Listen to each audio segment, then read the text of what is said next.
Une des yeshivot de Jérusalem donna en dernière minute à ses élèves un Shabbat de libre pour que les garçons puissent aller voir leur famille.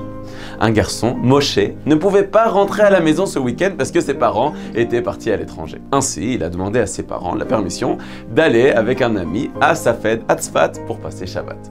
Ils étaient d'accord et Moshe et son ami Chaim ont pris un bus tôt vendredi matin pour s'assurer qu'ils auraient assez de temps pour arriver à Tzfat avant Shabbat. Mais ce jour-là, il y avait de grandes funérailles qui bloquaient le trafic. Les garçons commençaient à devenir nerveux. À un moment donné, ils réalisent qu'il est impossible d'arriver à Tzfat à temps avant Shabbat. Et ils se mettent, comme c'est l'usage dans de tels cas, à accuser un tel et un tel. Pourquoi leur avait-on donné un Shabbat de libre à la yeshiva? Pourquoi les parents étaient-ils partis à l'étranger? Nous sommes coincés dans cet autobus sans savoir où aller.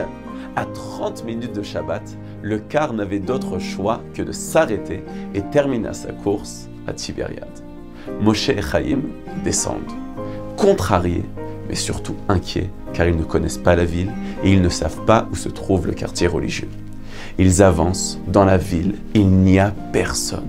Nous sommes 20 minutes avant l'entrée du Shabbat. Ils rentrent dans un immeuble et tapent à la première porte pour demander de poser leur sac, le temps d'aller à la synagogue avec l'espoir de trouver quelqu'un qui les inviterait pour passer Shabbat Kodesh. La porte s'ouvre. Ils expliquent la raison de leur venue et avec un enthousiasme hors du commun, l'homme qui leur ouvre la porte les prie d'être leur invité ce Shabbat. Il leur montre leur chambre et les attend avant d'aller à la synagogue. Les deux copains sont agréablement surpris du tel enthousiasme de leur hôte. Il les a accueillis comme s'il les connaissait et comme s'il attendait leur venue. C'est quand même incroyable. Mais ils sont surtout très soulagés parce qu'ils ont trouvé une famille religieuse. Ils sont en plus à l'aise parce qu'ils ont une chambre pour eux tout seuls. Au retour de la synagogue, une table magnifiquement dressée les attend. Le repas se passe agréablement avec des plats d'une abondance sans pareil. Puis le père de famille, il prend la parole et s'adresse aux deux jeunes étudiants. Écoutez bien ce qu'il leur dit. La semaine dernière, moi et ma femme, nous sommes partis en Europe pour faire la tournée des tzadikim. Nos parents sont d'Europe de l'Est et cela faisait longtemps que nous voulions aller voir où ils ont vécu et nous voulions prier auprès de nos ancêtres pour que notre fille aînée puisse trouver à se marier. Shabbat dernier, nous étions en Ukraine et nous avons passé un Shabbat enchanteur. Nous avons été reçus comme des rois. Jamais nous n'avons vu une tellement belle hospitalité. Si bien que ma femme et moi, nous voulions faire de même. Nous savions que ce serait difficile parce que Baruch Hashem, nous avons beaucoup d'enfants et tous réunis, nous sommes très à l'étroit dans cet appartement.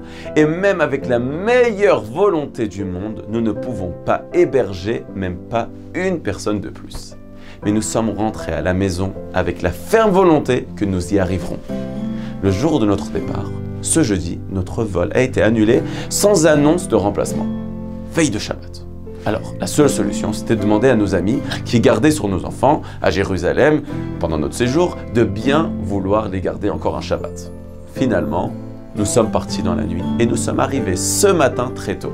Quand les voisins nous ont vus arriver ce vendredi, ils nous ont gentiment préparé plein de beaux plats, du poisson, de la viande, des gâteaux en abondance, en pensant qu'il y aurait nos enfants avec nous.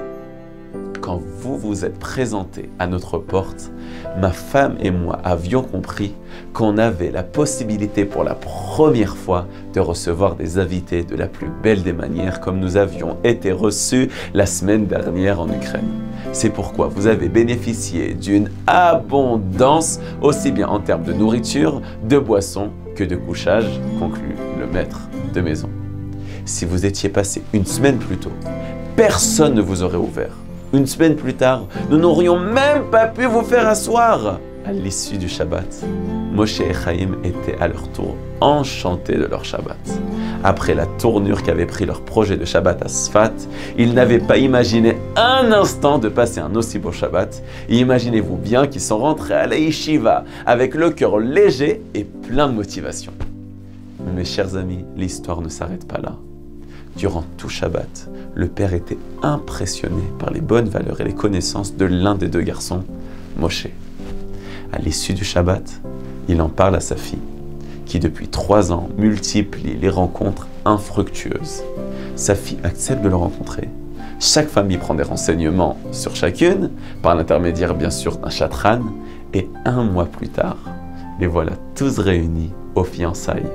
Un grand Mazal Tov! Mes chers amis, nous pouvons apprendre d'ici que l'homme ne doit pas pleurer ou s'attrister lorsqu'il est confronté à des situations qui lui paraissent difficiles de prime abord, ou qu'il semble se tromper de chemin, tout comme ces jeunes garçons de Yeshiva arrivés à Tibériade par erreur, sans savoir qu'ils avaient vigé juste et que c'était pour leur bien.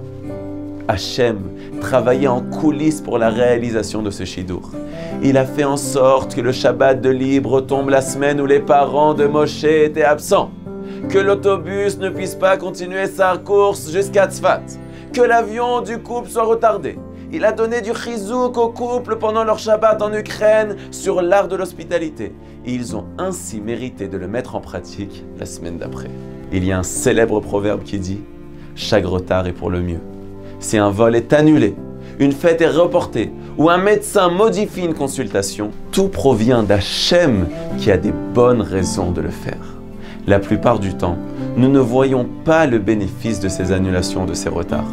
Mais parfois, même des années plus tard, nous réalisons la raison pour laquelle nous devions être à une certaine place, à un certain moment, et comment les plans annulés étaient la façon pour Hachem d'arranger les choses. Shabbat Shalom.